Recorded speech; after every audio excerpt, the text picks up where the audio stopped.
All righty, it's 6:45 p.m. I am going to call the joint meeting to order for Tuesday, January 9th. We'll start with the Pledge of Allegiance. I pledge allegiance to the flag of the United States of America, to the republic for which it stands, one nation, under God, indivisible, with liberty and justice for all. All right, for the joint meeting, I want to start with item number 1, which is the approval of the minutes of the regular joint meeting on December 12th. So moved. Second. Any changes, amendments, corrections, comments? We will do that next, I promise. All right, all those in favor? Aye. Anybody opposed? Motion carries. I just was reminded that I didn't do introductions actually, so we'll start with Mr. Mace on my far right. Don Mace, Board of Finance. David Mikowski, Board of Finance. Ron Burns, Board of Finance. Sue Tyler, City Council.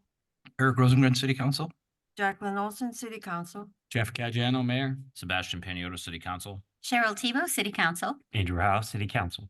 And on Zoom, we have Glenn, you start, you're at the top. Sure, Glenn Heiser, Board of Finance. And Mark Whitford, Board of Finance. And do we have somebody on iPhone that's a Board of Finance member? Or is that a public participant? Hearing none, we'll take that as our roll call. So you've got it. We do have a quorum, so that's good. All right. Number 2 is the consent agenda, and we have items A through D. Does anybody wish to withdraw anything from the consent agenda? Motion to approve. Second.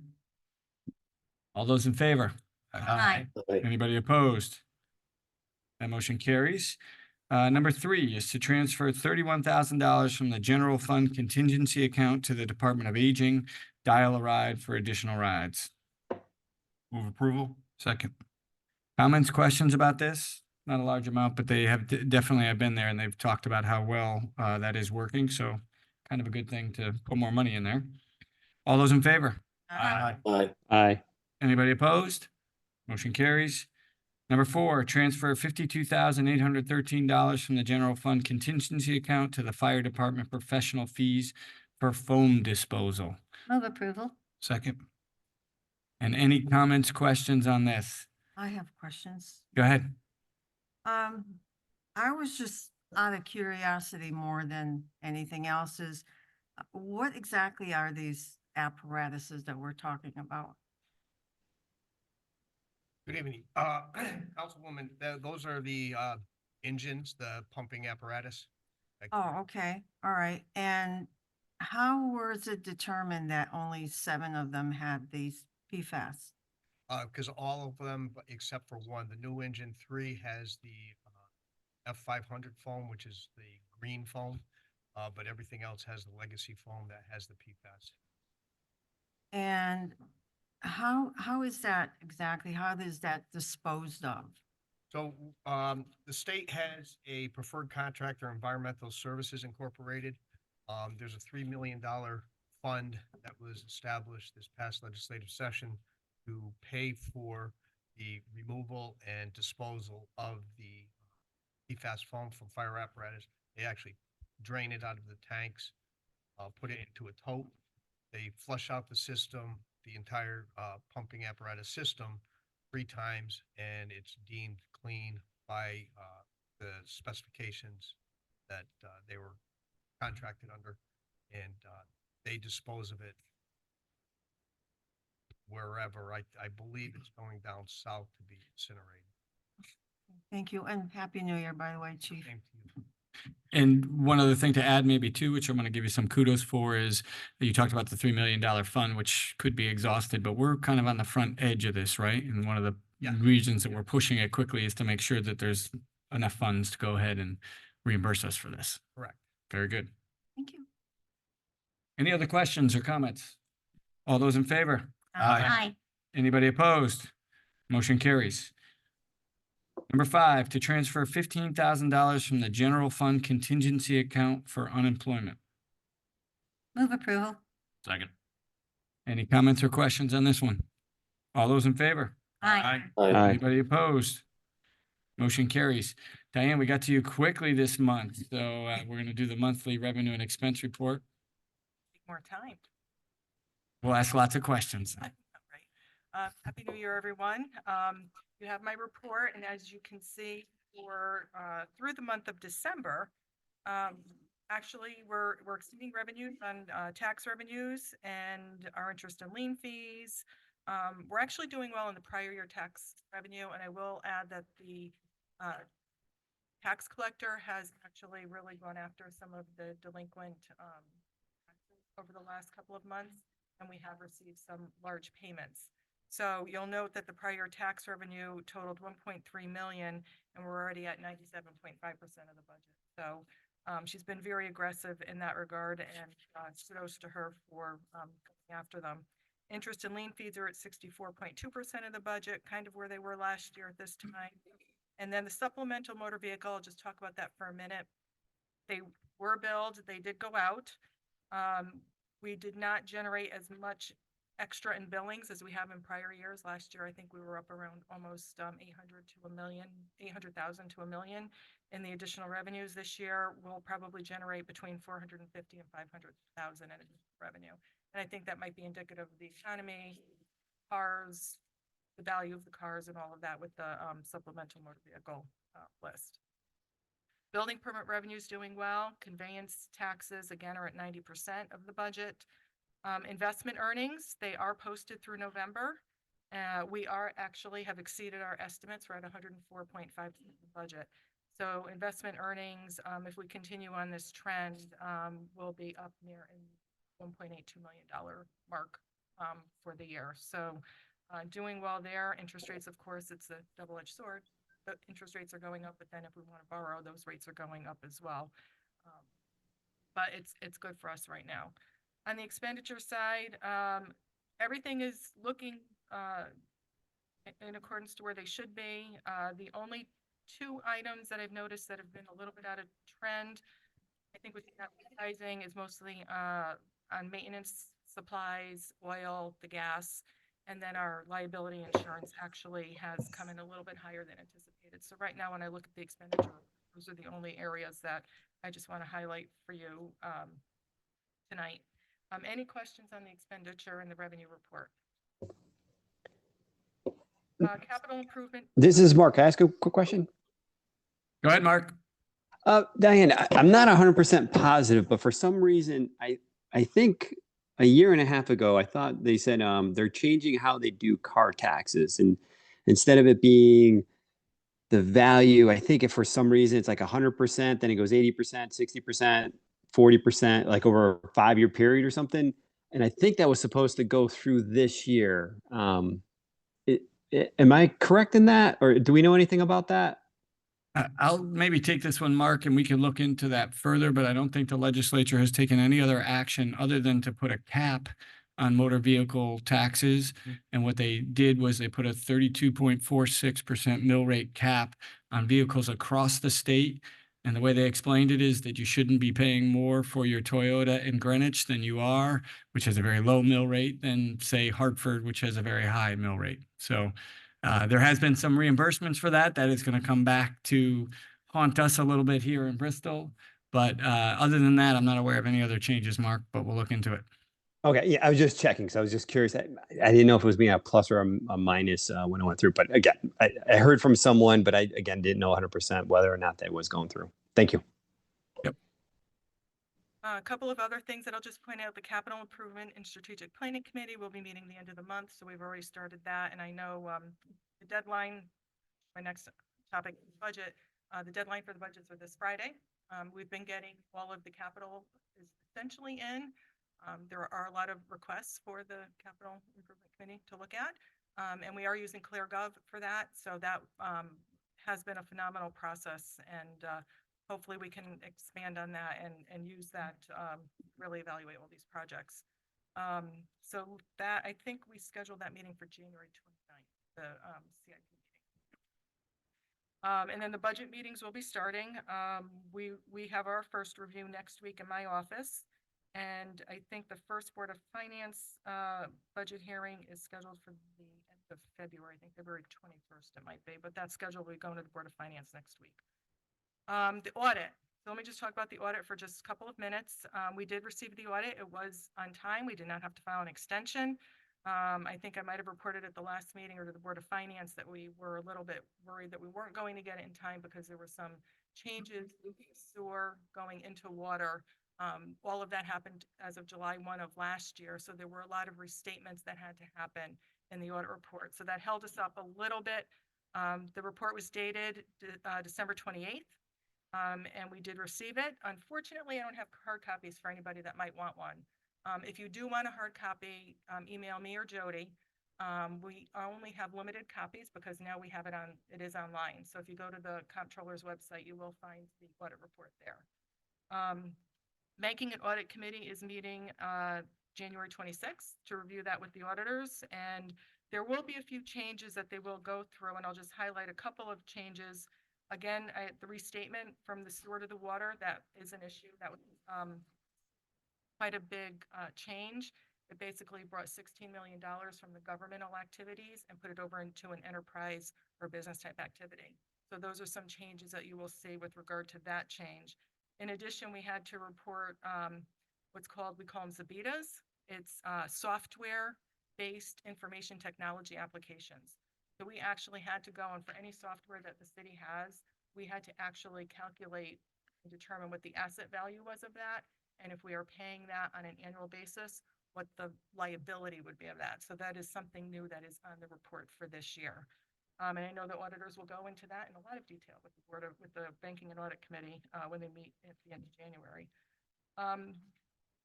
Audit report has a lot of information in it. I did highlight for you in my report just which pages you might want to look at to see, to give you the information that you would be interested in. I always tell everyone to read the transmittal letter and then the management's discussion and analysis. And I do have the page references there so you can find that. We did get an unmodified opinion, which is a clean opinion. So everything went as well. And I really can't thank enough my staff between Rob Emanuel, Jessica Pilgrim, Joanne Martin, and Jody McGrain for all the work that they put into this, because it is quite the task to get all of this together for the auditors. Again, a lot of information. If you're going through the audit and you have any questions, please do not hesitate. I will get back to you and explain anything that you want more information on. We did submit it to GFOA, so we will be hopefully get that report, the award for the audit again.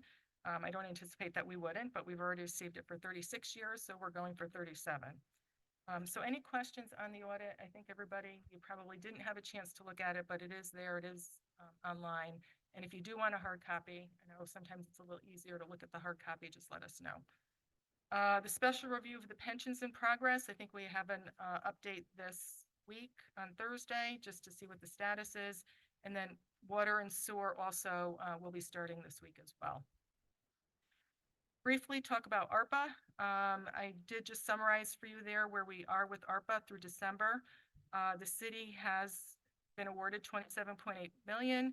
We have allocated 97.3% of that. So $27.1 million has been obligated or awarded. Just a reminder, that has to be obligated by the end of the calendar year, December 31st, 2024. And then we have to spend it all by December 31st, 2026.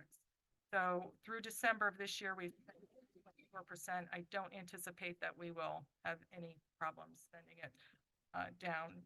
You do have the breakdown of what are the city projects and then what the subrecipients are getting and the beneficiaries and also the Building Better Bristol program. So a little bit of detail there summarizing. And Mayor, I didn't know if you wanted to add anything on the ARPA as well. I know you Yeah, no, I think you've covered it pretty well. I'll actually cover it in the city council meeting as well to just make sure people up to date. We're winding down is the only thing that I might want to add. We have put a self-imposed deadline as of January 31st for any recipient or subrecipient or beneficiary to start spending money to make sure that we are ahead of schedule with all of this. And right now there's about 10 projects that are facing that deadline. I'm hopeful, and we've reached out to all of them in many different ways, that they will all do their first expenditure, which is really the key to get going. But you know, even without that, there's probably about $100,000 or so that we think might not be accounted for that would come back to contingency funds. So that's, we're looking, we'll see. And, the task force will be very busy in February weeding through that. And then there should be coasting through after that, I hope. Thanks to Diane and her team, and also, I don't see them here, but OSC Roger and Justin, a lot of work being done internally with our staff that's helping UHY manage all these projects. So thank you to them. And I will add, UHY has been amazing to work with. They have been very thorough. The reporting, I have to get my report done this end of this month. I had difficulty just uploading it last month or through the end of September. And they were really great, tried to walk me through everything. They've been worth having on board, keeping us on task. The one other thing that I will just mention, I think I mentioned it at the Board of Finance meeting, but not to the rest of the board, to the City Council. We did receive the budget award again for the budget. So we were pleased to get that because it was the first time we did it in ClearGov and didn't print it. But we did receive the award and a lot of good comments, so. And it's out there on our website for everybody to see, which I love. Any other questions? Anybody here? Anybody on Zoom? I think we're good. Is there any other business to come before us? Anybody have anything else for joint board? No, I'll entertain a motion to adjourn then. Second. All those in favor? Aye. We're adjourned. It's right at 7 o'clock. Why don't we give it 5 minutes? We'll start at 7:05. The regular council meeting. I don't know what button I'm hitting to do it.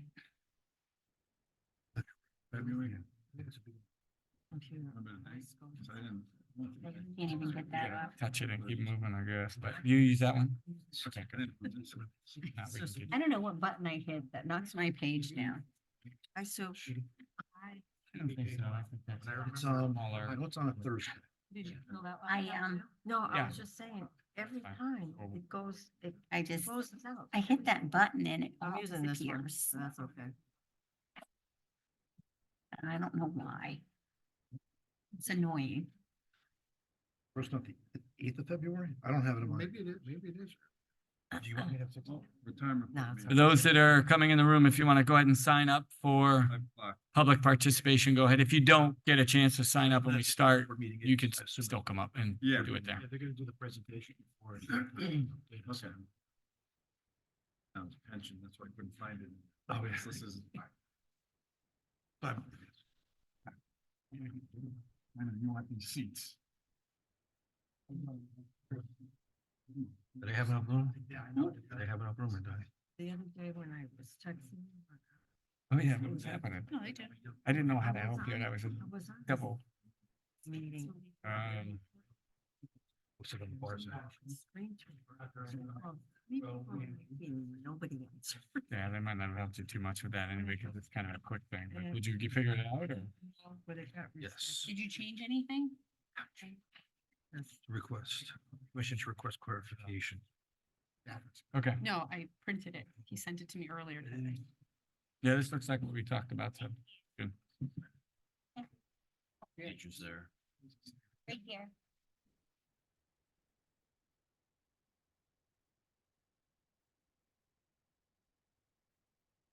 You didn't?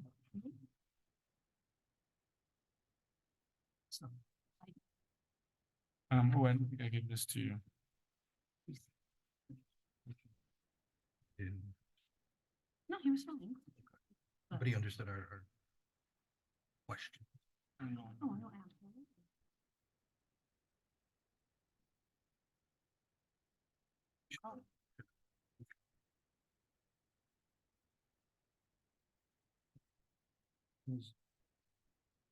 We need. I know, I usually print it out like 2 or 3 times and I end up leaving it upstairs anyway. I just And I printed it. just need to keep cutting steps. Yeah.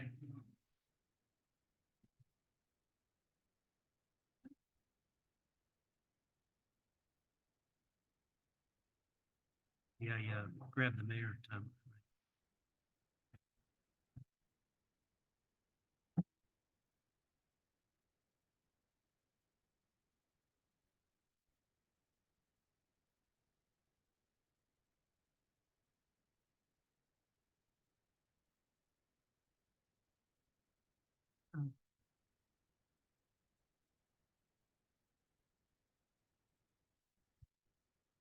Okay, it is 7:05 and I'm going to call the regular city council meeting on January 9th to order. We'll start with the pledge. Flags to my right. I pledge allegiance to the flag of the United States of America and to the republic for which it stands, one nation, under God, indivisible, with liberty and justice for all. We're going to start with introductions on my left now. Andrew House, City Council, District 3. Cheryl Tebow, City Council, District 3. Sebastian Paniotto, City Council, District 1. Jeff Caggiano, Mayor. Jacqueline Olson, City Council, District 2. Eric Rosengren, City Council, District 1. Sue Tyler, City Council, District 2. Great. Don't have any major opening ceremonies today. I actually did a little research, so I'm going to do a little lighter side of things and then a little more serious thing. Today, January 9th in 2009, was the day that Steve Jobs introduced the iPhone. I'm still not sure whether that was a good thing or a bad thing, but that did happen on January 9th. Now, how many years ago is that? It's crazy to think about. Samsung. Yeah. No, there are some non-iPhone users on this council and in the world. That's good. But certainly the smartphone has changed our lives quite a bit. Number two, a little more serious, and I will ask that we take a moment of silence for this, even though it's not a direct thing that we might think about doing that for, because it's not for one individual. But today is National Law Enforcement Appreciation Day. And we have had our challenges here.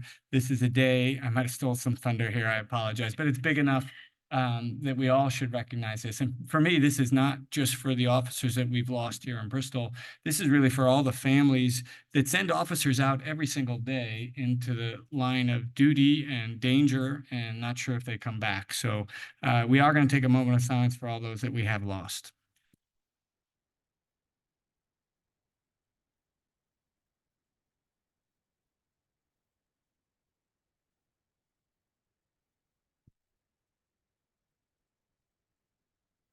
Thank you.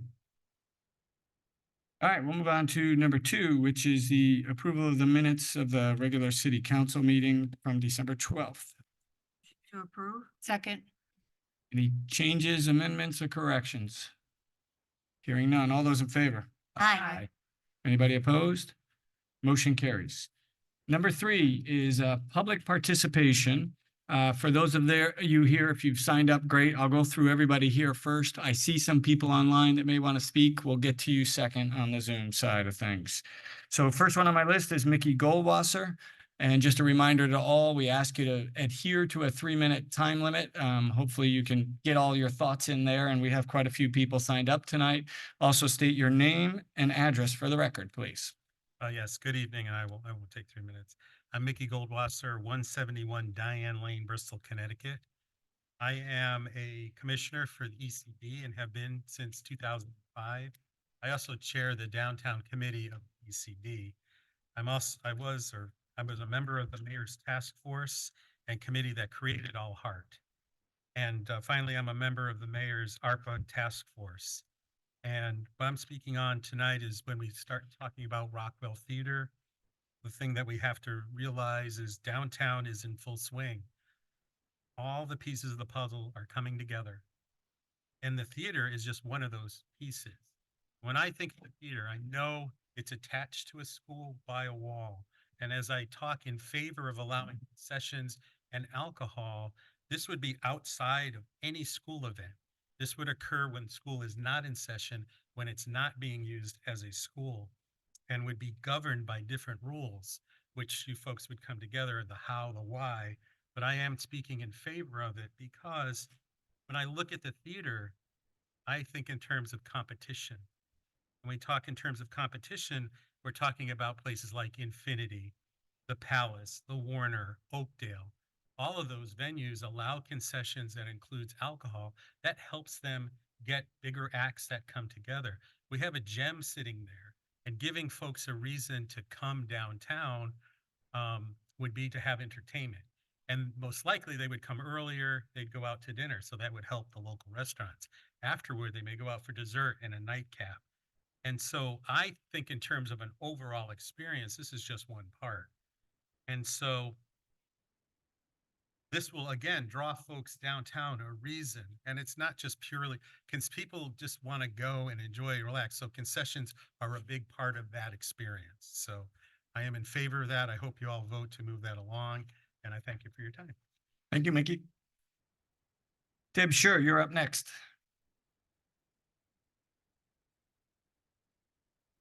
Good evening, Deb Scher, 6 Pilgrim Road. Happy New Year, everyone. I served on as an active member of the Theater Committee of the MBS Task Force, along with Councilwoman Tebow. And I'm also the director of the Holiday Showcase of Stars. And in that capacity, we produced, on a very short notice in 2014, a veteran show. It was the first event of 5 shows put on, and they were all used to test the marketability of the theater itself, whether Bristol could sustain this. 900 plus people attended. They were jammed upstairs where they shouldn't really have been, but we allowed it that day. All of the following shows were a rousing success, all sold out, all served alcohol. The alcohol concessions have been in the plan for the Rockwell Theater, which, by the way, we affectionately refer to as the Rock. That has been in the plan forever. This project has been handed over now. I think this could be your crowning glory, shall we say. It's the gift that needs the bow on top. That's all that's left for you all to do, is to vote affirmatively on this ordinance. And please do not let this slip away. This is one of the cogs in the mechanism for this downtown. And for it to be successful, this theater is a very huge piece. Thank you. It looks like we're gonna go right down the road, so don't quite get in there yet. There we go, Andrea, you're up next.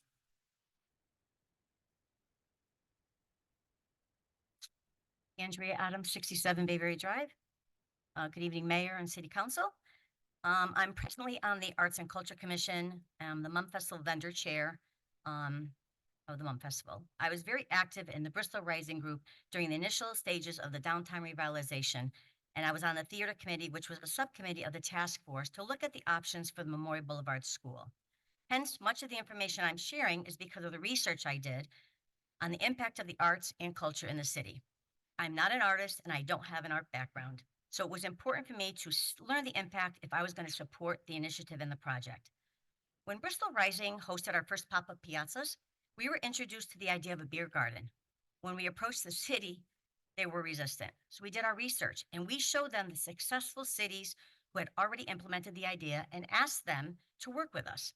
The city did, and we hosted 2 successful pop-up piazzas on the empty city center mall site.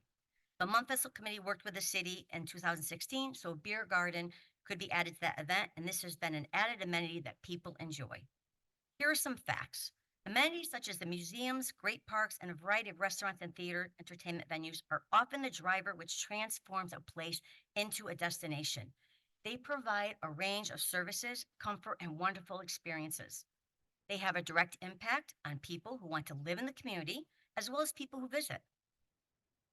Access to entertainment is one of the keys to what makes a city great and attractive, and the Rockwell Theater is the gem in Bristol that can become that popular destination. Did you know the arts and culture can improve a community's competitive edge, create a foundation for defining a sense of place, attract new and visiting populations, integrate the visions of a community and business leaders, and have a positive impact on local businesses? The theater subcommittee of the task force that was created in 2014, it was on with Cheryl, to look at the viability of an entertainment venue at the former MBS Theater. We researched local theaters in the surrounding areas, the Waterbury Palace, the Warner Theater, Landmark Theater in Thomaston, to name a few. In our research, we found that the Waterbury Palace is considered an economic catalyst. They work closely with area restaurants on promotional dinner and show packages, selling restaurant gift certificates at the box office or sending emails out to the Palace patron base. The relationship between the theater and the restaurants has resulted on sold-out dining, a 30% increase in dining activity on show nights, and a vibrant post-theater dinner and bar scene. The direct impact the Palace has had on the economy is quite compelling. It's been calculated at the rate of $21 additional dollars spent in the market per admission. So after MBS closed, the Performing Arts Center idea was voted down, along with not selling it to a developer for $300,000, thank God.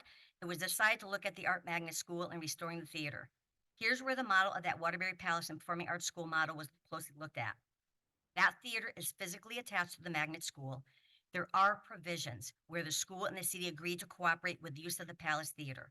The school uses the theater for events such as convocations, graduations, performances, etc. The palace has to follow local, state, and federal laws and ordinances they apply for the sale of alcoholic beverages. This was the direction our city was taking with this project. With this in mind, the theater was renovated with a state-of-the-art sound and lighting equipment to hold professional shows. It would be a destination in Bristol. It was a 900 theater, which was renovated to 620 seats to accommodate the ADA requirements, as well as those 2 refreshment areas on the main floor and in the balcony. Refreshments obviously included the alcohol, water, snacks. I'm not sure what transpired and why this was not moving forward, but the former MBS Theater was created to just host more than school plays and performances. The vision was for Bristol to have a venue that surrounding cities and towns have, and the understanding that the school would have first dibs on those dates. I'm hoping this will move forward so we can book a variety of shows, events, and performances, etc., that the community will want to attend and that will be inviting to others from surrounding towns to visit. As a member of the City Bristol Arts and Culture Commission, I know there are challenges bringing in certain acts because of the limitations of the sale of refreshments, including alcohol, at the theater. Providing this is one of the amenities and a plus to make the theater viable and profitable. There's a positive economic impact on the community because people will spend money at the local restaurants before and after the shows. I'm asking you seriously to consider the ordinance change so we may move forward. Thank you so much for your time and have a good night. Thanks, Andrew. Next up is Walt Lewandowski.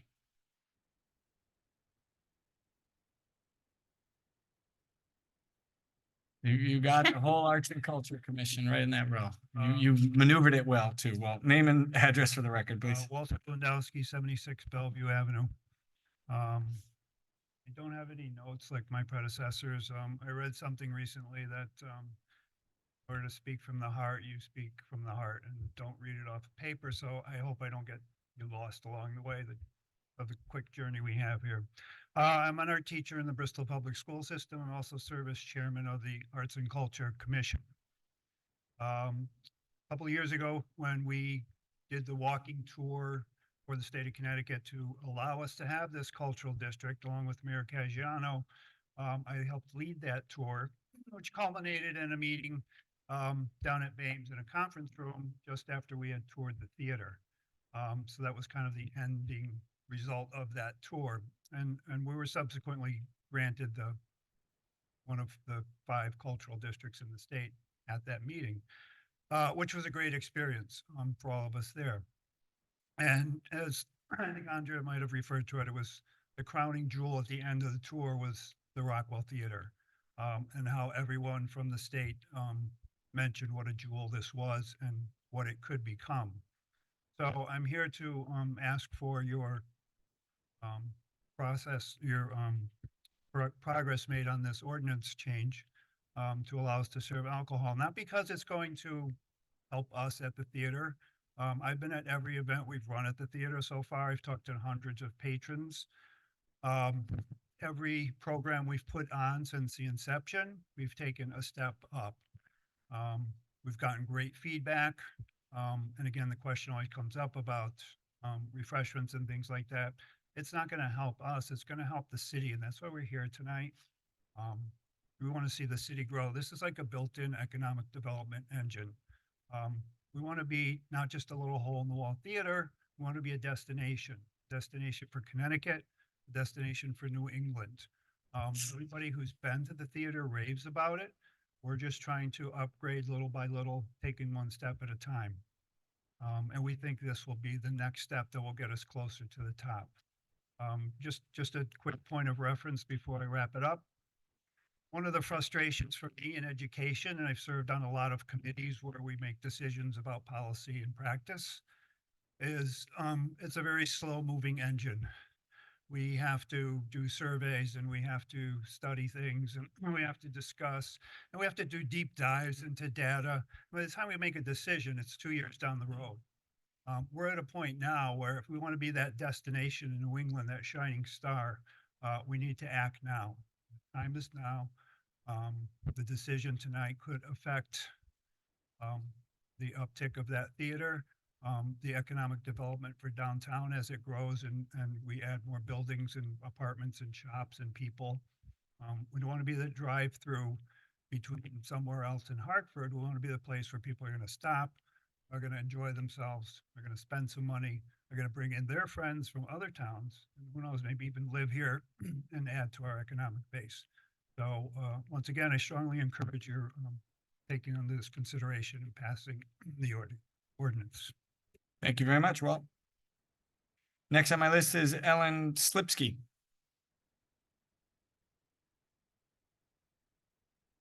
Council members and mayor.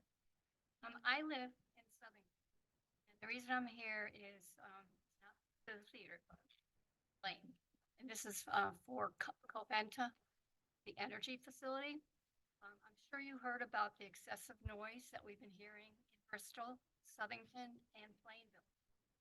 Website, I should say there's a group on the Facebook that there's been complaints filed, and it's been brought to the officials in Bristol. I'm bringing it from Southington because I had this problem back in May of 2020. And I called the operations managers. It's a generator noise. It's like it's constant noise. And it sounds also like a low flying plane, but it took me like 2 weeks to figure out where this noise was coming from. And I finally found out where the noise was coming from because it's 24/7. It's louder at night between 1 and 4 p.m. So I contacted the operations manager and he called me back. His name was Larry Smith. I don't know if he's there now. And he said that sometimes they leave the garage doors open and they had an issue with the roof where they were doing some type of insulation. And if it didn't subside, to call him back. Well, it did subside after 2 weeks until 2022. I've been suffering with this noise over almost a year and a half, actually. And it disrupts my sleep. It wakes me up every night and I can't get back to sleep. And this is where all the complaints are coming from the other people in the area. And I did look at the state regulations and the Bristol ordinance, and they take it serious about noise because it impacts your quality of life. It impacts your health, your sleep, and you can really have some diseases with this. Actually, you can develop mental. So what I'm asking is for your support to see if this could be stopped. First of all, I read the DEP permit in 2021. I guess it was taken over by another company, EQ something, whatever it is. And when going over the permit and the application for the DEP asked for in their application for the permit to discuss anything about noise. I mean, there was other things, and the company did not discuss noise. They discussed odor, dust, and whatever. They did not specify any decibel issues with noise. And basically, that has to be certified by ANSI anyway. So to me, they have a turbine generator. I looked at the slides, the presentation back in 2019, but nothing in that presentation or anything in the documents has nothing about noise, as far as they did any measurement testing or whatever. And the state of Connecticut says that has to be done if there's any complaints. And it has to be by a certified person, either through ANSI or ISO. So I'm here to get your support to see about this. And I don't know if there's rules. They say they operate 24/7. So they bring in the trash 24/7. So if they could, insulate or, they need to mitigate all this. Not fair to us in Southington because we didn't approve. I mean, that was approved by Bristol. And I know Plainville. I don't know if you'll have other people talking tonight. There was supposed to be a lot of people, but because of the weather, I don't know. I drove in because I find this very serious.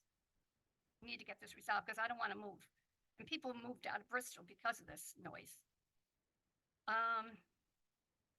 And if they can possibly if they're going to run it during the day, because I walk 5 miles a day and I can hear it always.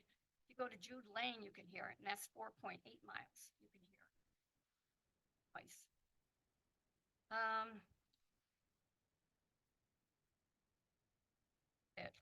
guess.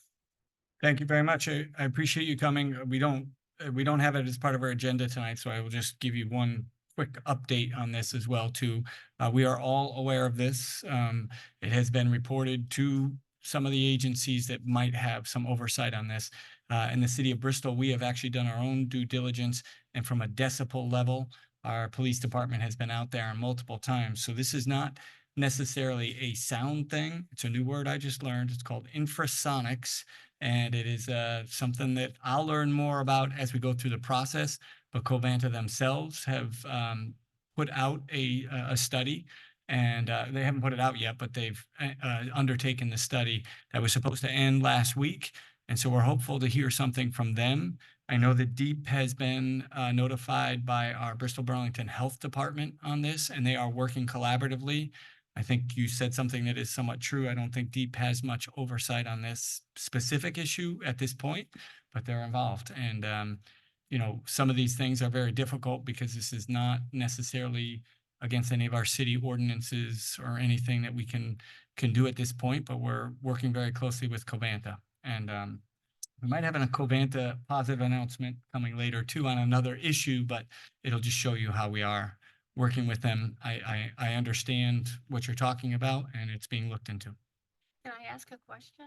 How would we get notified, that the report that they're coming out with as far as what's going to happen? So they have a person that reaches out, a customer relations person who has been very proactive and is in contact with a lot of people on the email chain and the group. So I hope that as a private company, they will be very forthright. And if we hear anything, we'll get it out there.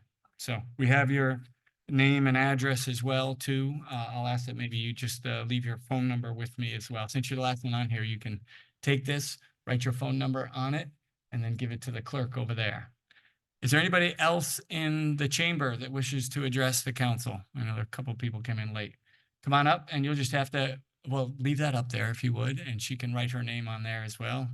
Name and address for the record, please.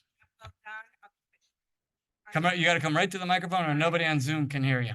Christine Bravo, 9 Farm Hill Drive, Plainville. Same issue. Okay. Frustrated, need your support. I don't know what the study or research is going to say. It's driving these residents insane. Plainville. I got to move out of Plainville. Guys, I'm just asking for help. This is torture. Since this past summer, I don't want to move. I pay taxes in Plainville. I contacted our, town. Help us, please. Thank you. Very good. Write your name on there and then you can give it to the clerk.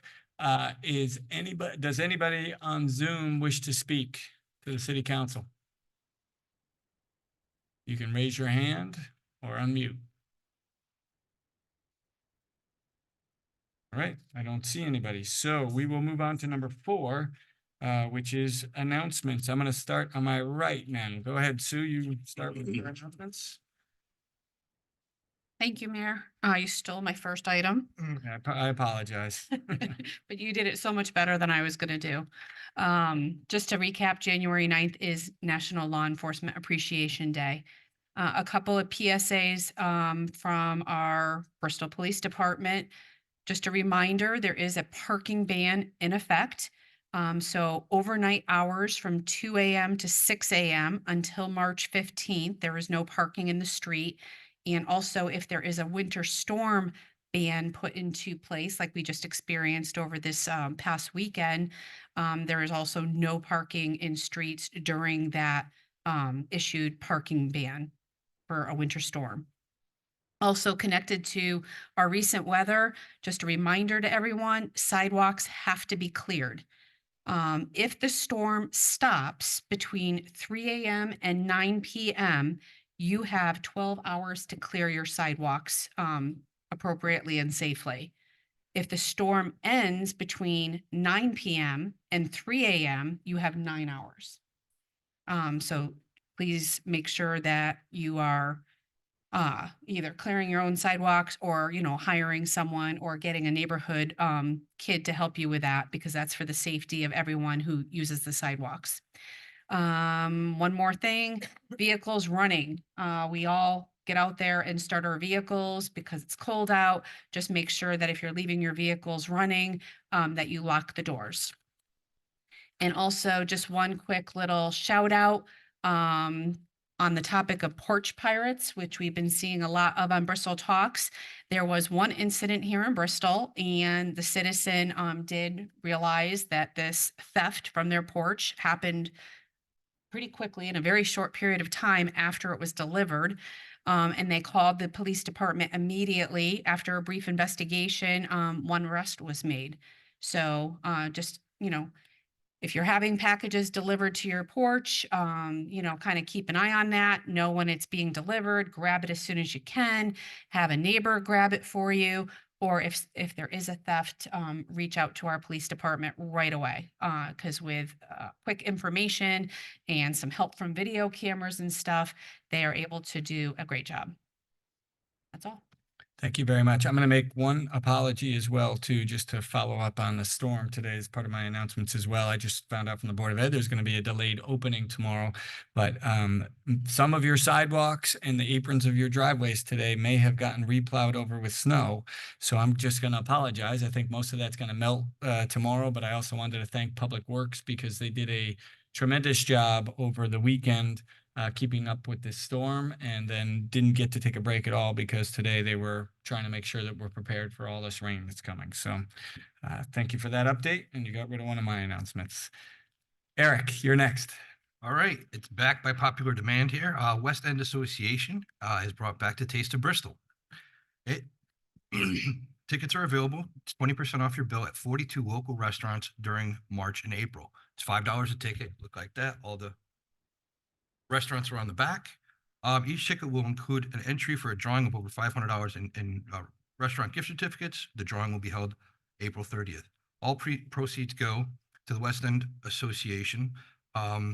It's going to promote further their mission of to help create and maintain safe, friendly, and family-oriented neighborhoods filled with thriving businesses, convenient public transportation, and attractive amenities and activities. For more information, go to www.westendbristol.org.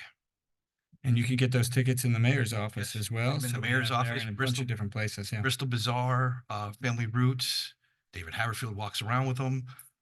They're everywhere. So, and they're going pretty quick. And record number of restaurants on there. I know we've had some restaurants close in the city, but there's record number of restaurants this year, and we're going to continue to grow that as well. Yep. Is that it, Eric? That's it. Excellent. Thanks, Jackie. Thank you, Mayor. I have one announcement. The Reverend Dr. Martin Luther King and the Reverend Dr. E.C. Whitehead Scholarship Breakfast, sponsored by the Greater Bristol Branch of NAACP, will be held on Monday, January 15th, 8 a.m. at the Bristol Eastern High School. Tickets are $20, and you can contact Patricia Bentley. She is the breakfast chairperson, and she is at 860-637-3964, or you can call the NAACP office at 860-973-4921. Thank you. Thank you, Jackie. Sebastian. Thank you, Mr. Mayor. No announcements. I just want to offer my thanks since it's Law Enforcement Appreciation Day. Also today to our Bristol Police Department. I know Chief Gould's in the audience, and I've gained a lot of appreciation for what you do, and I gain more and more every day. I think I speak for a lot of people that do, just in the general public, that appreciate everything that you guys do for us in Bristol and nationwide also. So thanks to all law enforcement today out there. Thank you. Good. Cheryl. Yes, I echo Sebastian's comments. Thank you, Chief, and to your staff. While we're on appreciation, I also want to recognize our Public Works Department that, of course, on a weekend, a Sunday, not just had one storm, but two back-to-back storms. And so the trucks are out numerous hours. The dispatch center was manned, and I think you guys did a great job, and I just want to recognize and thank you for that. A few announcements I have, you know, we've heard a lot about the theater and it's on their agenda for later, but we've got some great shows. Despite everything, we are still rocking the house over there at Rockwell Theater. And a real important one is coming up on Saturday, January 20th, and it is a free event. It's the 5th community conversation where we aim to bring dialogue, awareness, and acceptance of those suffering from depression. And this is going to be through laughter because we have a comedy act coming in.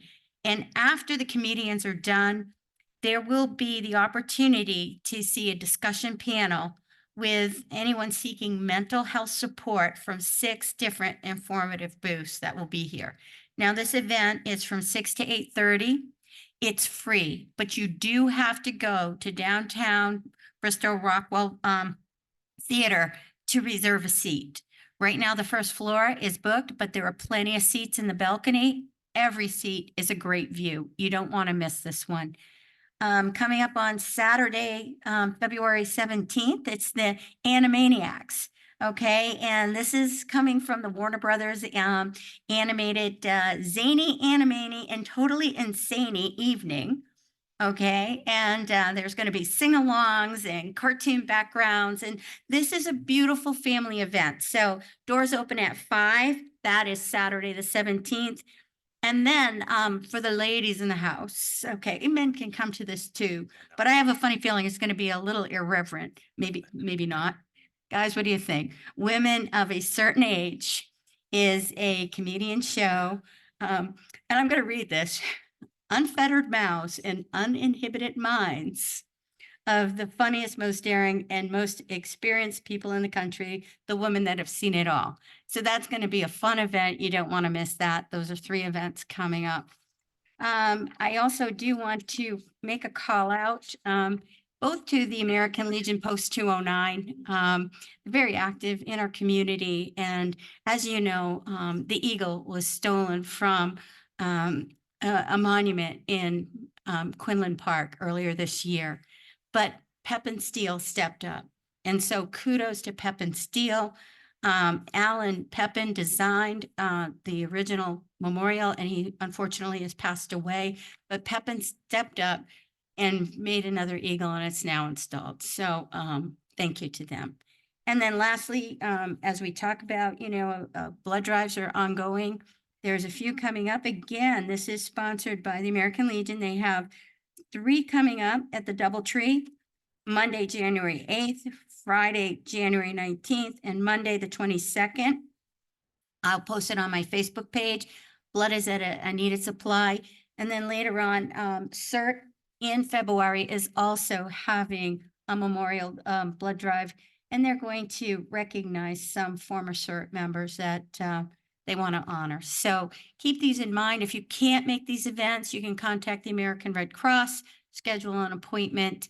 You know, if anybody has any questions, see me. I'm a platelet donor. That's, you know, takes a little bit longer, but I'll talk you into doing that too. But please go out and give blood. Thank you. Great. Andrew. I just have one, Mayor. It's the annual Dinner on the Diamond coming up. It's a 3rd annual. The first one was hotter than Hades. Last year's was very comfortable. We'd like to see a full diamond this year. It's on Saturday, May 11th from 5 to 8 p.m. Individual tickets are $125 a person, $250 for a couple, or you can reserve a table of 8 for $1,000. You can reach out to them and the Friends of the Bristol Parks and Rec Fund through myrec.com. Thank you. So I actually have 2 announcements. I know that Cheryl's worked with this too. The continuous emissions monitoring system that Covanta has been promising us that they were going to put into place. I'm kind of throwing this out early, but by the time this airs on Nutmeg TV, it won't be old. It'll be old news. They have a press release that they're putting out that even though DEEP does not require them to do that, they went ahead. their continuous emissions monitoring system is going to be published so that people can see what emissions are coming from there. So that is some positive news from them. And I expect a press release any minute. We actually wrote it last week, so that will be coming soon. The other thing that I did want to mention, and this is also off the beaten path a little bit, but a lot of people have complained about the railroad overpass, not only on Main Street, but on Route 6. So a couple months ago, I was able to finally get in touch with the railroad company, had a gentleman who works for them, Charles Hunter, come and meet with him. And they had the bridge inspected, and they tell me that the bridge is 100% safe. So I can pass that along. The part that I really was working on, and something that maybe we can follow up with, and this is for the entire council as well, and maybe ECD more than anything, is that the look of that bridge is not going to fit the downtown, especially on Main Street. So I'd asked them how we would go about, repainting it or making it fit the landscape, because it's not our bridge. We can't do anything with it. And he has, although he didn't send it to me today, but he is going to send me the real estate connection. And he did send me a picture of East Hartford, who had the same type of problem, and they did do their bridge over, put like a facade on the bridge. So I have the arts and culture group here as well too. We might want to get them involved with that project. So I thought that was pretty good news. It's all the announcements that I have. Did we miss any? I don't think so. We will move on to number 5 then, which is the consent calendar. And I have, I think on our revised agenda, A through D. I know at one point we only had C on one of the agendas. So consent calendar, do you guys see it on the, Through C. oh, you know what? I'm on the joint meeting. That's probably why. Hang on one second here. There we go. It is A through C. Thank you. So does anybody wish to withdraw anything from the consent calendar?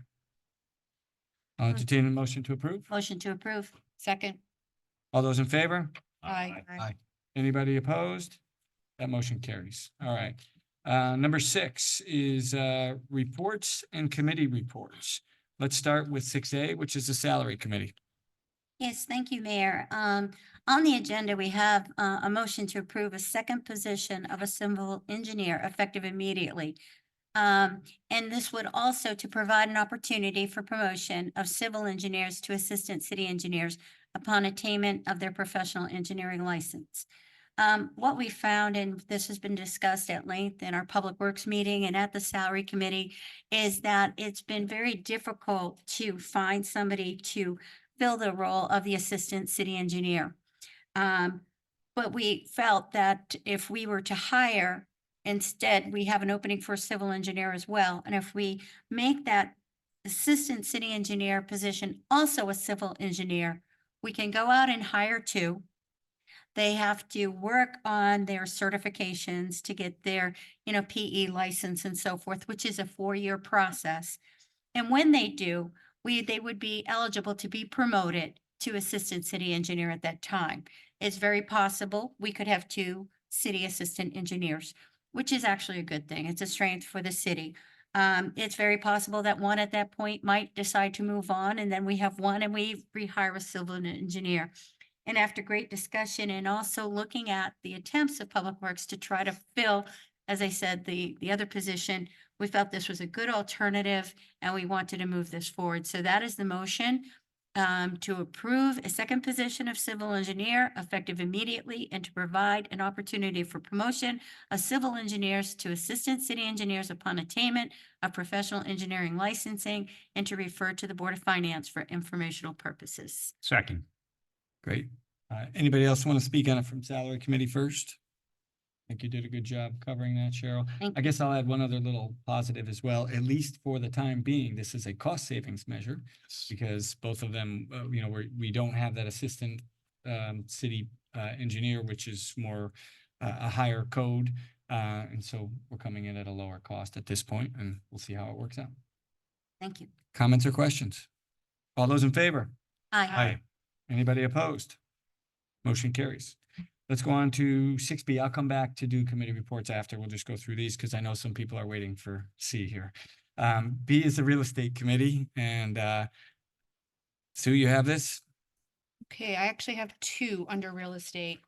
The first motion, we were approached by a developer in town to purchase a small strip of city-owned property that actually will help benefit them with a project that they're working on. Plus this strip also, we struggle as a city to keep this strip of property clean and free of different type of nuisances. So my motion is I hereby move that the following property be referred to the Planning Commission for a Connecticut General Statute 8-24 report. Map 30, Lot 4, R4-1, Prospect Street. I further move that this matter be referred to the Water and Sewer Department and Public Works to see if there is a need for the property. I further move that this matter be referred to the Corporation Council to prepare and or review any necessary documents. I further move that the mayor or acting mayor be authorized to execute any necessary documents to effectuate the same. Second. Great. The only other thing I will add, and you're welcome to add more too, is just so people have a reference of where this is. This is behind the Eagle Building, and the two buildings were brought together, the Funk Building, which looks like it will become a storage facility. This Eagle Building will become a assisted care living space, and parking was an issue there. So this will really help out the developer with the parking there. Correct. And this, correct. And the parcel also stretches down behind the Carousel Museum and our water department, and it actually goes over to Henry Street as Yep. well. So it's a city-owned parcel that goes through to Henry Street from Prospect. Any other comments, questions? We did get the second, right? I didn't pay attention to that. Okay, good. Comments or questions? All those in favor? Aye. Aye. Anybody opposed? Motion carries. And I'm going to ask you to hold off the other one for new business. Okay. We have a second real estate one, but I also want to keep moving because I think most of the people in the audience are waiting for C. So I'll turn it over to Sebastian for the Thank you, Mr. ordinance Mayor. committee.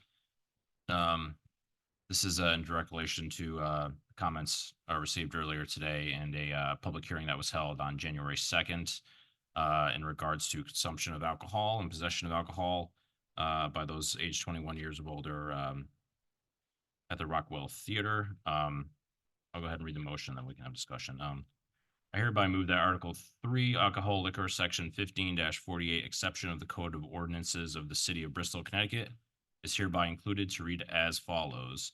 I further move that the city clerk publish said additions to the Code of Ordinances and that they become effective upon the expiration of 14 days from the date of their publication in a newspaper of general circulation in the City of Bristol. Second. Great. Sebastian, why don't you lead us through the discussion and where you came from the ordinance committee? And Sure. then we'll The open it up. public hearing was overwhelmingly positive, and like I said, we have members in the audience here that spoke at the public hearing. We had approximately 17 individuals or so in person, on Zoom or written testimony in favor of the change to the ordinance. We did have one written opposition, and after the meeting and subsequent days, we've had a couple additional written testimonials that were against. It was passed unanimously by the ordinance commission to bring it to the council tonight to have this discussion. This is the ordinance as written is as long as the motion I just read, really, to bring it to the table tonight.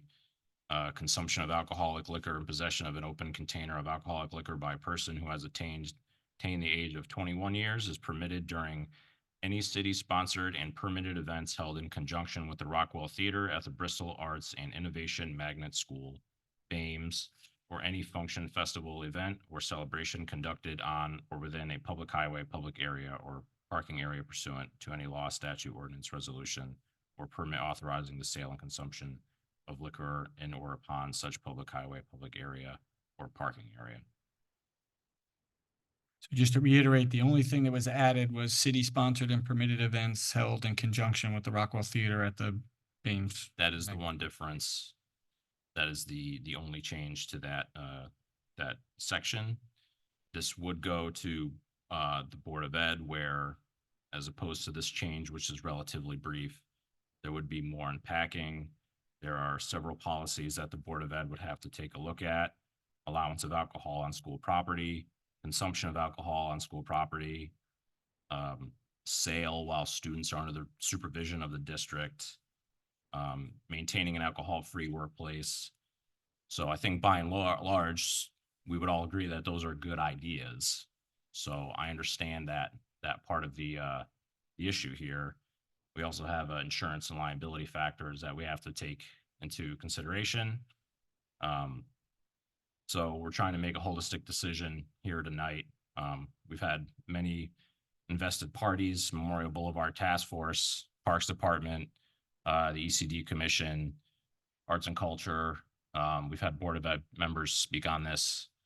So many invested parties, and it's not an easy one to take up, but that's where we're at tonight. Right. And let me just add my apologies because you brought up the Board of Ed. I know the Arts and Culture Commission is here as well too. There have been some complaints that what's taking so long, why we're doing this. I actually had a long conversation with Kate Carbone. Initially, Dr. Carbone and the school board wanted to make sure that they had all of their P's and Q's lined up here. As you mentioned, Sebastian, they have a lot more work to do on their end. So I had asked to slow walk this. It's a chicken or the egg thing. Who goes first? I guess they could go first, or we could go first. Ours, as you said, is probably an easier change because all we're doing is adding that it could be done there, and they have work to do. So we're at that point, but I just wanted to be clear for everybody. I take full responsibility that this did not happen earlier. We had 4 shows last year that we wanted to see how that went, and I promised Dr. Dieter and Dr. Carbone that we were not going to push this until they were ready. They were changing, they were talking with their legal counsel. I know there's probably some concern here on whether they can actually effectuate the change. And I don't know if there's comments or questions about that, but I will now open it up to anybody else. Sure. If I could just Oh yeah, sure. make a point. I don't think it should be a foregone conclusion that Right. This pass without any second thought. Those are important considerations and policies to unpack there, and to make a carve out specifically for the theater. And I know that it's separated by a wall, or it's part of a school, or what have you. They're connected at the hip one way or another, literally. So taking into consideration the students and the culture and what we're trying to get done there, I understand the theater portion of it and trying to provide a full service theater. But this is really a trigger for the Board of Ed to have that full discussion and really consider, if we make these changes, how does that affect everything in the big picture? And those are important questions to ask and really important considerations to take up. So I don't think, I know we have a lot of support, but it should not be a foregone conclusion that we just put it out there to pass. But as far as the trigger goes by ordinance, like I said, there was a lot of work, there's history there, and a lot of work that brought us to this point, money invested and work on the theater. So it does deserve, I feel, that passage to have that discussion by the Board of Ed. Great. Anybody else on the ordinance committee want to speak? No, I just want to make one quick comment. I would hope that that it would only be during adult theater performances, not during a performance where children could go to. I think that's something else that should probably be considered. I will just make one point that might be very hard to do because you could have like the Animaniacs coming up. It's a child directed towards children, but it's there. And I will also, I know because I read a lot of the comments, I will just also point out that the Parks and Rec Department, which is Arts and Culture is under, has done this already at our own Muzzy Field for the Blues, which is kind of a very family-oriented event. So they will take that into consideration. Again, they have to do that. I think on our side after, which will come back, is how does the city side run this? But that's administrative stuff to make sure that we don't have liability.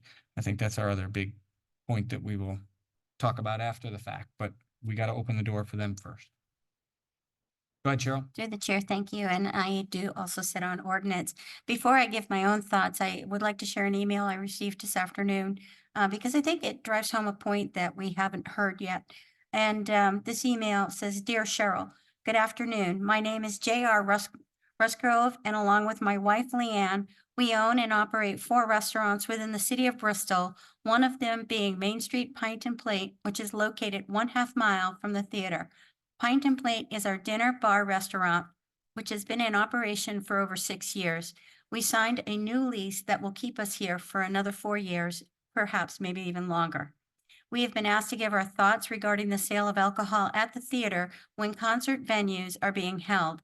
Some people are concerned that it will hurt our sales, but I can assure you, we don't see this being an issue. Every concert that has been held at the theater has created an uptick in sales for us, whether it be pre-concert dinner dollars or post-concert appetizers and drinks. By allowing alcohol at the venue, you aren't creating a restaurant atmosphere where people are going to order multiple drinks. It's basically just a refreshment during the intermission until the concert resumes. When the concert concludes, people will stop over to Pint and Plate for another round of drinks with their friends, as well as a few appetizers. If people are out for the evening, they tend to make a night of it. So we have no apprehensions about what alcohol sales at the venue would do to us as a business. Respectfully, JR and Leanne Rusgrove owners, and I will give this to the city clerk. So I did want to share that. My own thoughts is, as you heard, I did serve originally on the Memorial Boulevard Task Force when we were exploring what to do with this. First of all, the city has bonded over $25 million into this building for the upgrades and renovations of the school. This would have been a non-starter if it hadn't been for the theater, because the Board of Ed had already walked away from this building. In fact, the city even considered selling it for a mere $300,000. This sprang up our committee, on which I and several others, some are here, served, trying to find out a way to salvage an arts community in this theater for Bristol. Arts are an important part of our community, and those that embrace and support the arts thrive more than those that do not. Economics, however, were not favorable for this building to be self-sustaining. It was then the idea and funding an arts magnet school became the reality, and the city basically agreed. I was on the Board of Finance. I was chairwoman of the Board of Finance at this time, that this would only happen if there was a shared component of the theater. From this, another building committee was formed that not only designed the beautiful school, but a theater resource that would provide opportunities for learning the arts and for the community in general. Great care was given that included the concession stand, as every successful theater in the state benefits financially from the sale of concessions, and the margin on alcoholic beverages is slightly greater. Additionally, theater goers are accustomed to enjoying a cocktail before or after the show, or during intermission, excuse me. The agreement between Board of Ed and the city, who outlines who can market the theater and on what nights, and I believe the city has exclusive rights to 80 nights. These dates do not coincide when school is in session. During events, patrons are not allowed to enter the school portion of the building. At these events, the building has transformed into a community theater, not a school, which is identical to the Palace Theater in the Waterbury Arts Magnet School, which we heard about earlier. This set a precedent in our state for a shared use. Students will not be serving in any concessions, and we're going to look to outsource the concessions to limit liability to the city. If we want to drive economic development, we need to provide a reason to have people come downtown. Those who have attended our 5 shows to date have expressed how wonderful it's been and that they plan to attend more shows. I myself have volunteered to work each event. Andrea has, Walt has, and several other members of our committee. And that's over 30 hours so far, combined, besides planning. And I can speak to the professionalism of the staff and volunteers. Sebastian talked about the public hearing, but I also want to share that we passed out surveys that not only asked a question about alcohol, it asked how are we doing, what else can we do, how's parking, this, that. Over 90 theater patrons from our last show responded to the survey question, and I know it's gone up since then.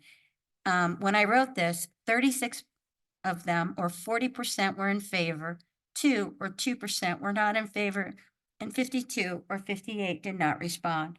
So support is overwhelming. So I gladly support this event. I understand the Board of Ed has their work to do. I've had conversations with them and they're willing to pick up the mantle to do their part as well. Together, I want to make Bristol a destination, and I hope for anybody listening that alleviates your concerns or worries. Thank you. Thanks, Cheryl. I'm gonna kind of look to my right. If there are any comments on my right. Sue? Thank you. So I just want to start off by saying that I am a avid theater goer. Probably since the beginning of the fall, my husband and I have visited, I would say 8 or 9 shows at different theaters, 2 of which were at Bames. I attended the very first one, Queen, and then we were at the matinee for John Beardsley. I want to thank all of the people that were involved with the original task force, with ECD, with everyone, with arts and culture. Our theater is a destination already.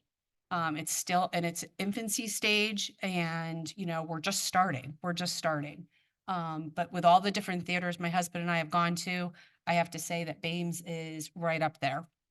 I am in full support of having alcohol consumption at this theater. I think that my things that I had to process through are what some of our fellow constituents share. There was a lot of confusion. I can't count how many times I heard that there was laws prohibiting alcohol on school grounds.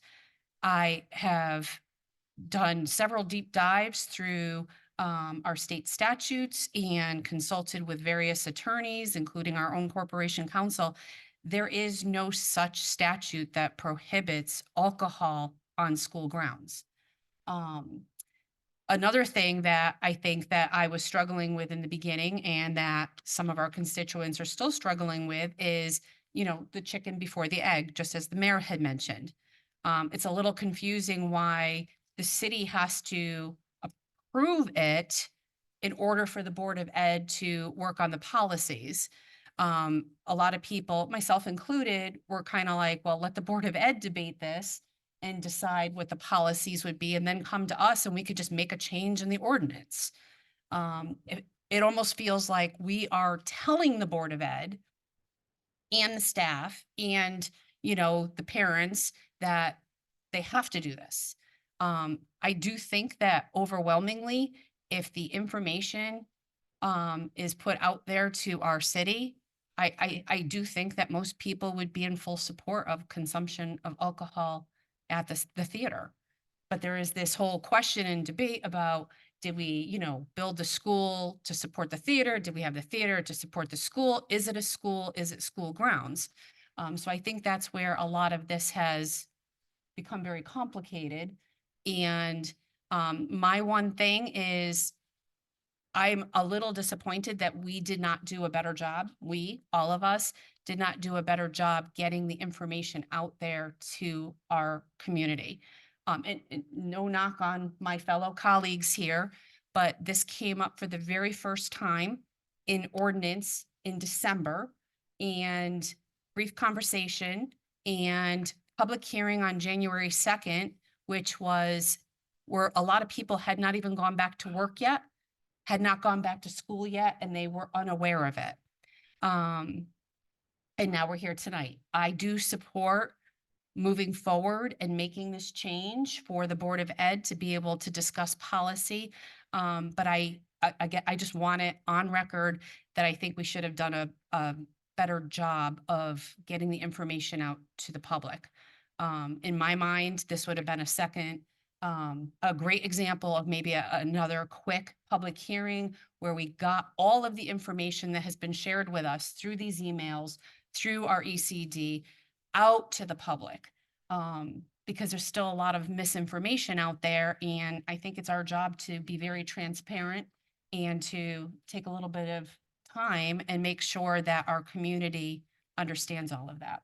That's just my thought. I appreciate that. I do, transparency is very important to us. We've been doing that for 2 years. I'm not going to debate with you too much on when this first came up, but I've actually gotten yelled at more for holding this off. So December was our first discussion of this, that it was coming up. Yes, January 2nd might not have been the best date, but the great news for the public is this is step one. This is the easier step. So this is going to have to go through the Board of Education. So if tonight, we haven't had anybody come here and speak against it, but if there are people against it, and there may be some listening and watching, they still have another bite at the apple through the Board of Education. So that's where there's probably more work that has to be done. So Yeah, I just appreciate that. Eric? want to bring up, yeah, I believe there was some confusion. I've sat down and talked to people. Oh my God, there's going to be alcohol at the school and there's going to be, no, it's not how we're working. I don't believe.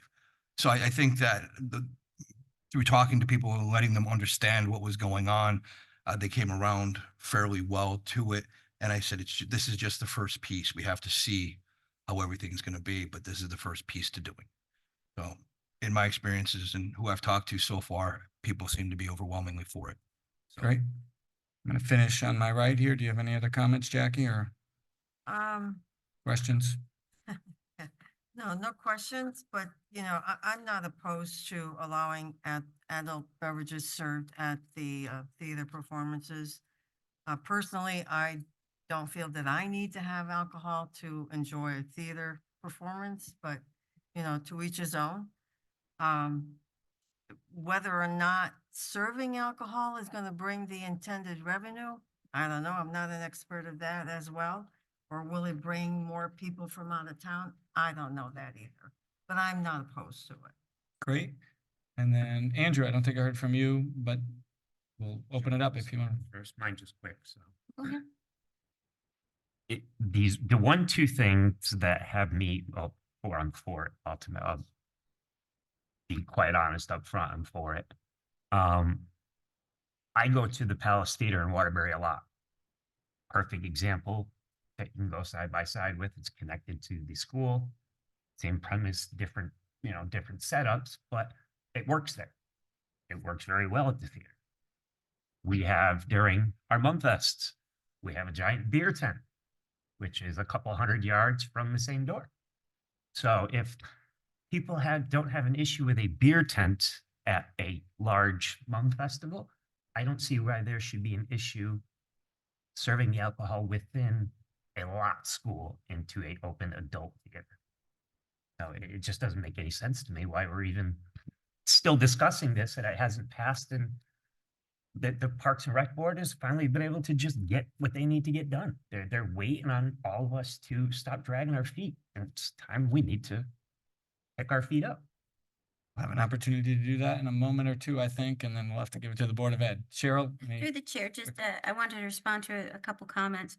First of all the meetings of the original task force are online and have been in depth, and each one talks about concessions, how it's important. Secondly, the Memorial Boulevard School Building Committee also in their minutes talked about the concessions area and how to secure this for the sale of alcohol. So this shouldn't have been a surprise. And I do want to point out, and I have the minutes from the Tuesday, June 6th ordinance meeting in which council, June 6th.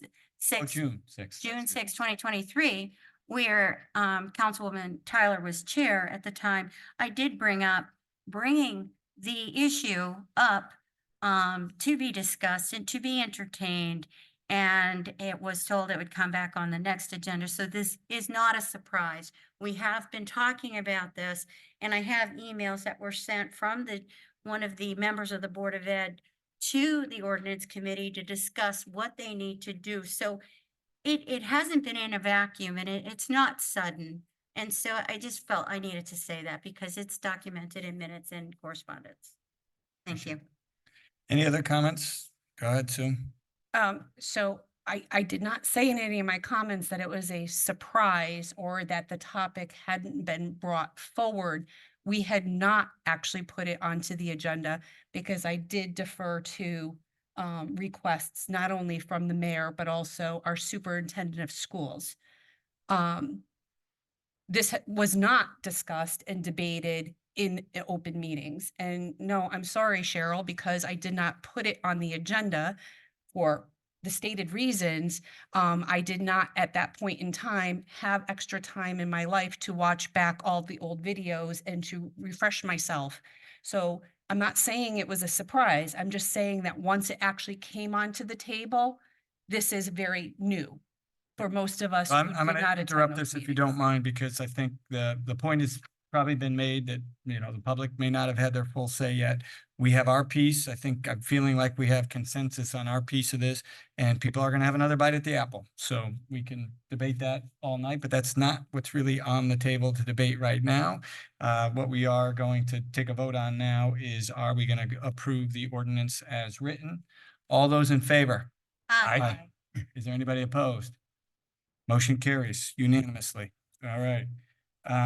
Let's move on to just reports from other committees, and don't let me forget about the new business piece from real estate. Any reports from other commissions or boards? Cheryl, any other reports? This is actually a notice that, was posted, through Public Works, that the Department of Public Works is currently finalizing their findings of evaluation for traffic calming on Ridge Road, Briar Road, and East Road. And there will be a presentation at the Public Works, board meeting Thursday, January 18th at 6 p.m. right here in council chambers. So if you have any interest, if, we'll post this, please plan on attending the meeting. And I want to get that word out.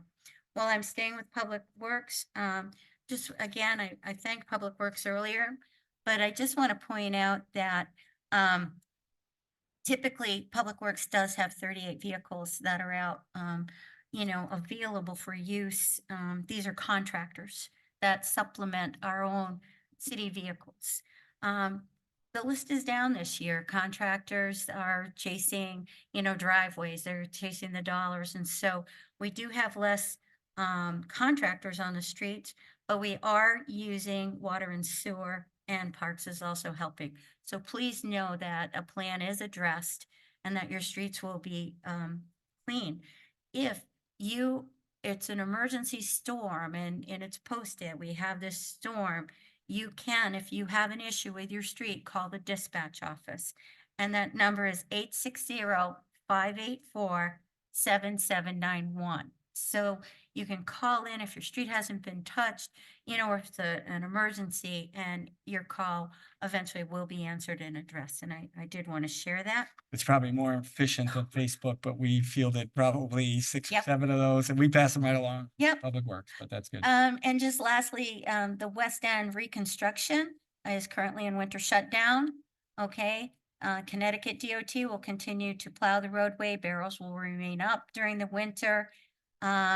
Traffic signal work continues. And then the mast arms installation is scheduled for February with new signal equipment in March. The majority of the 2024 work will be outside the roadway pavement and will have limited impact on traffic. But I had some people ask me what's going on and when will they finish? So I kind of wanted to share that update. And I think that's it for me. Great. Thank you. Sebastian, any reports? No additional reports. Thank you. Jackie, any reports? I do, Mayor, thank you. The Advocate for Bristol Seniors generously donated $900 to the Commission for Persons with Disabilities, their Mission and Initiatives project. The funds will be used for installation of strobe capacity smoke CO detectors in homes of deaf and hearing impaired individuals in the city of Bristol. And Chief Hart was able to secure funds to purchase these life safety devices. And as of right now, there are 7 homes that have been identified to receive these detectors. Very nice. Yep. Thank you very much, friends of the Senior Center. Yeah, very good for them. Anything else, Jackie? No, that's it. Thank you. Eric? All right, I just have one. The Bristol Board of Education will be holding 2 budget workshops. One's going to be Tuesday, January 16th, 2024, from 6 to 8. It's going to be in the Board of Education auditorium, and you can go on to Zoom as well. The other one will be Tuesday, January 23rd, 2024, from 6 to 8 again, held in the auditorium and via Zoom. Great. And those two build on each other, so they're not mirror, you know, they're not duplicates, Right. but they'll do parts of the budget in the then first the one other and part second will parts of be- the other, because it Correct. is a very large budget. Most of our tax dollars go there. Sue, any reports? No. Okay, I just have one. We brought it up in the joint meeting, but for those that are just tuning in for the city council meeting, I'll make this quick. ARPA is a very hot topic, and the ARPA task force has been very busy. I do believe that things will start to slow down in February because our self-imposed time limit for those people that were appropriated funds to start spending those funds is January 31st. So it's coming up. We have about 10 projects that have not expended any funds yet. And if they don't meet that deadline, then we will rescind that money. But that money is not a huge portion of what's out there. And I think I'm very proud that we're in the 97, I think Diane said, percent range of allocated funds. Just to be clear for the public as well, and I've had some people say, oh, you're going to get some money back. Can we spend this ARPA money? That money will come back and sit in a contingency fund, which at this point is in the $800,000 range, approaching $800,000. Many of the projects that we have, even on the city side, are well over budget. So that is a contingency fund for that. And we also had, as part of our contracts with all of these nonprofits and businesses, that if they have an overrun, they could come back to us and ask for a little bit more money to help them out. Right now, most of those are, we actually had I think it was a grand total of $300 returned to us from some of the earlier sub-recipients, the smaller projects. But in general, we're going to reserve that money for us. So great work being done by the ARPA task force. We've really been at it pretty hard here since December of 2022, when we really kicked off these things. And we should be winding down. We're hoping to cancel meetings throughout the spring and summer and just following the projects through from an accounting standpoint. Those are all of the reports that I had. Anybody else have any other reports? No, we will go to old business. I'm not aware of any old business. All right, we'll go to new business. And I know that we have a real estate one, so we'll take that one first. And this is maybe kind of old business too, but it's new to us here, so. This is a request from a citizen looking to purchase a piece of property that actually is part of Stafford School. And we have been working on this on the real estate committee for several months now. And there's many different components to this. But the one component that this motion pertains to is I did previously make a motion at City Council to send this particular piece of property to the Planning Commission for an 8-24. We did receive a positive referral back with no reasons given. And it also, there's an error on the positive referral that came back where it lists the school address as a whole and does not specify the portion of the property that we have been asked to sell. So in an effort to kind of clarify and correct some of this, my motion is I hereby move that the City Council refer back to the Planning Commission a request to clarify its August 28th, 2023 motion to send a positive referral to the City Council for 208 Louisiana Avenue, Assessors Map 48, Lot 190B, R-15, Single Family Residential Zone. At its August 8th, 2023 meeting, the City Council unanimously voted to refer the aforementioned property to the Planning Commission for a Section 8-24 report, specifically to address the recent request of a neighbor to purchase portion, a 0.56 acre of this property. The Planning Commission's report did not address the 0.56 acre request. In addition, the current pathway from Morris Avenue to Stafford School has now been proposed to be relocated closer to Louisiana Avenue, Morris Avenue intersection, and the Planning Commission should be made aware of this proposed relocation and to render a report on this change. That's a long motion, but can I get a second? Second.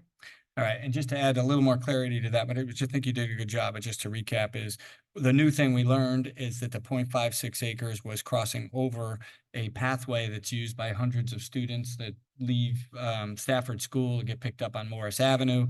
We're not too sure what the planning commission knew or did not know about that, and I know that the homeowner is, or the landowner behind there is that's looking for a driveway up to that new piece of land that could be developed, is looking to move that for the school. So it's a different change. And before we put this out to RFP or move further, I think we need to just get that clarification from them. They'll be able to do that this month, and then we'll be back up next month, perhaps with other motions. Comments or questions on my left? Am I right? What, wait a minute. Oh, go ahead, Andrew. I'm still new to the real estate committee, but I have been following this property only because my children go to Stafford. And we, all these hundreds of children, they're friends. And after speaking with the builder, they have no problem changing.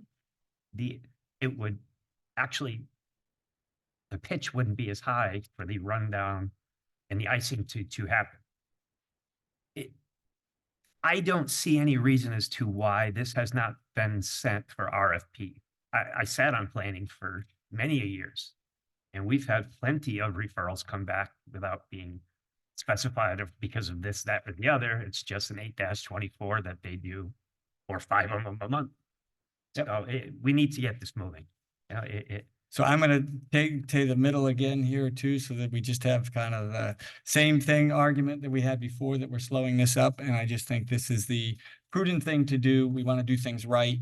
The 8-24 was considered, and I don't think it's going to be a problem. By the way, I walked with you, Andrew, just the other day, and I think we're going to be fine here. It's a 1-month delay. I would throw this out there. I don't think the builder's looking to do too much with the rain and snow we're having tonight, so 1 month is not going to kill him there. I wish we got it done earlier, but let's do it right. That's the vote on the floor right now is for that motion. Any other questions or comments? Move this back to planning. We'll get it back next month. All those in favor? Aye. Anybody opposed? That motion carries. All righty. Any other new business? And Sue, I think you have another one from police here, right? Do you have that one in front of Yes. you? We, by the way, I don't like to bring up a lot of these for new business, but this is a very important task force.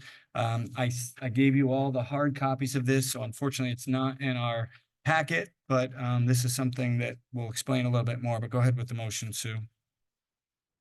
And I can help you with it if need be.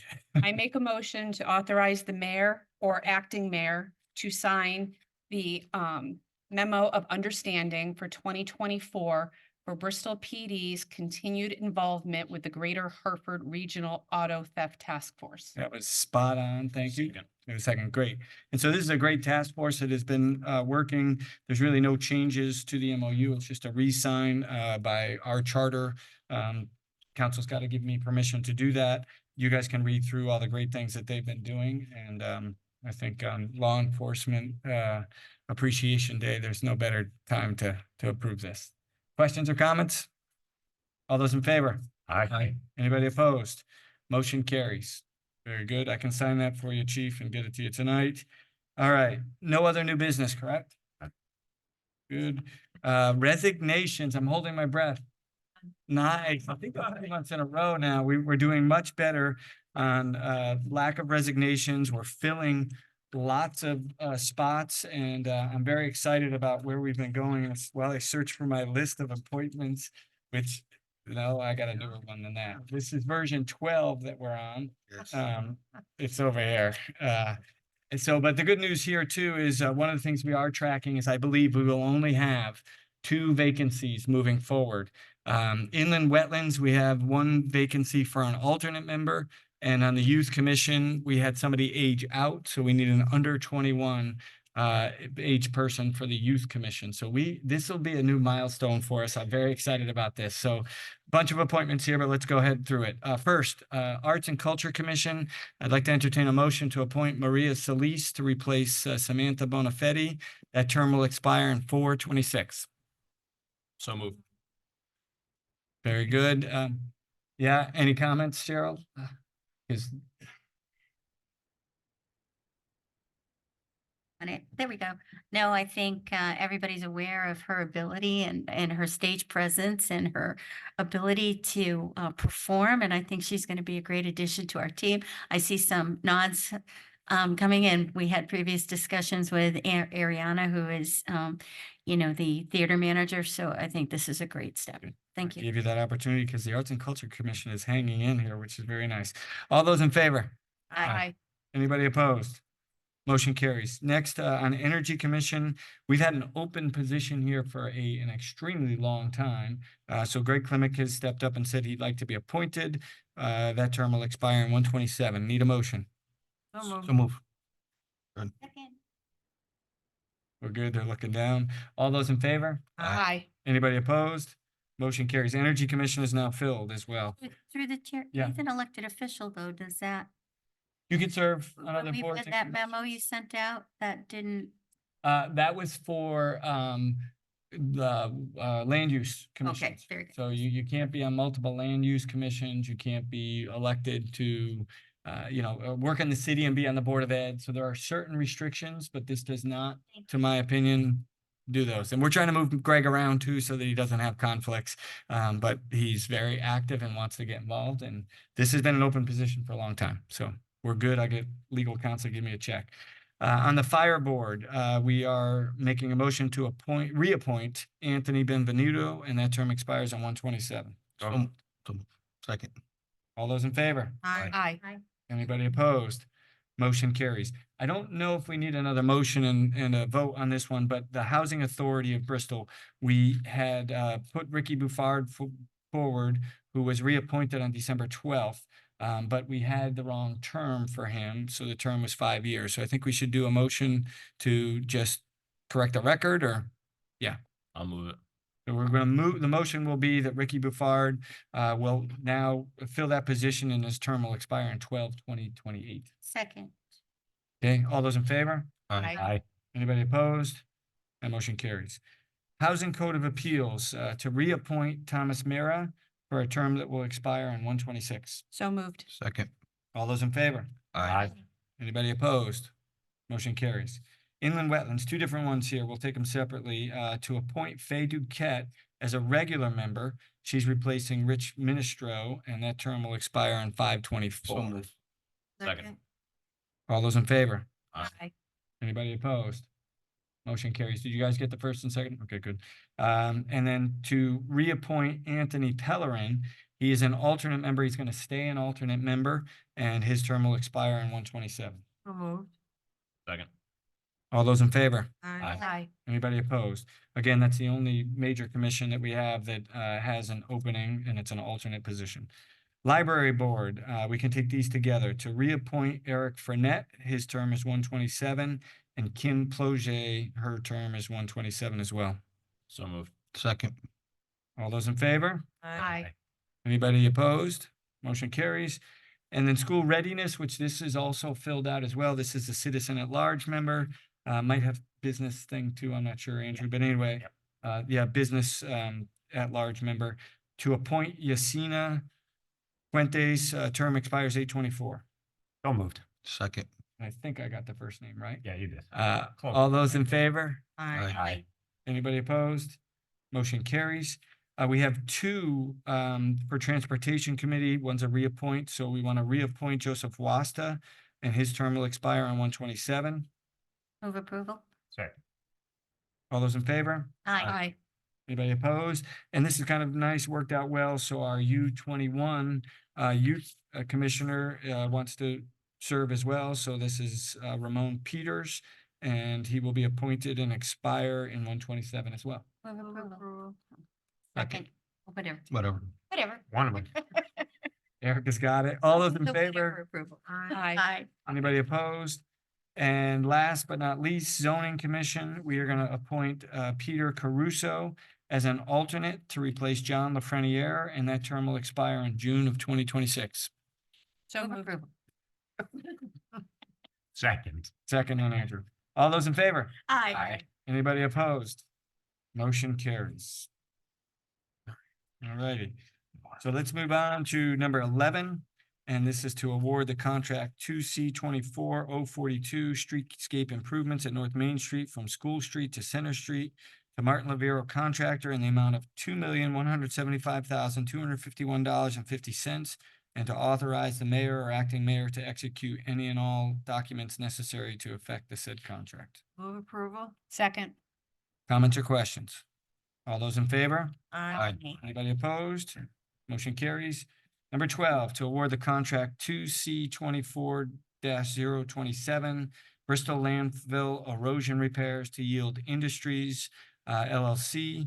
The amount of the contract is $944,285, and we will authorize the mayor or acting mayor to execute any and all documents necessary to effect said contract. Move approval. Second. Any comments, questions on this one? All those in favor? Aye. Anybody opposed? Motion carries. And last one is to approve contract 2024-064 installation of traffic signal at Sheila Court with Targeted Endurance Bristol LLC in the amount of $500,000, and to authorize the mayor or acting mayor to execute any and all documents necessary to effect said contract. Move approval. And I'll just add a little bit more clarity to this too, but I think we've talked about this before. This came through ARPA, and this contract is now bid out to a different vendor, but they're working for us on this one. So we need to make sure that this moves through quickly so that they can spend that money. And this is going to open up the Mahana property for development. We were waiting for a long time for OSTA to approve this traffic light. And that is not 100% done, but they are on the final stretches of that. So we're hopefully going to squeeze this one in and keep them on time. Comments or questions? All those in favor? Aye. Anybody opposed? Number 14, we're going to go into executive session, and who's going to come in with us? Eric Bartler's going to join our team. The whole team. Mhm. So I will entertain a motion to go into executive session. So moved. Second. All those in favor? Aye. Anybody opposed? We'll be back. We're in executive session. The 14, I told everyone you came in a little late. Oh. Yeah. All right, just for the record, we'll state that no votes were taken in executive session. I'll entertain a motion to come out of executive session. So move. Second. All those in favor? Aye. Anybody opposed? Motion carries. And we have a motion. Jackie, go ahead. I hereby move that the city of Bristol enter into a full and final settlement in the matter of Anne Marie Barros versus City of Bristol, WCC file number 601089653, for any and all workers' compensation claims filed by Anne Marie Barros, FKA Anne Marie Mayer, for the total amount of $288,000. The dates of these claims are listed below, but are not limited to the following: September 22nd, 2009, November 20th, 2013, February 8th, 2019. I further move that the mayor, acting mayor, corporation counsel, or assistant corporation counsel be authorized to execute the full and final settlement. Second. Sorry, all those in favor? Aye. Anybody opposed? Motion carries. Without any other business to come before us, I'll entertain a motion to adjourn. So moved. Second. All those in favor? Aye. Aye. We're adjourned. Alrighty then.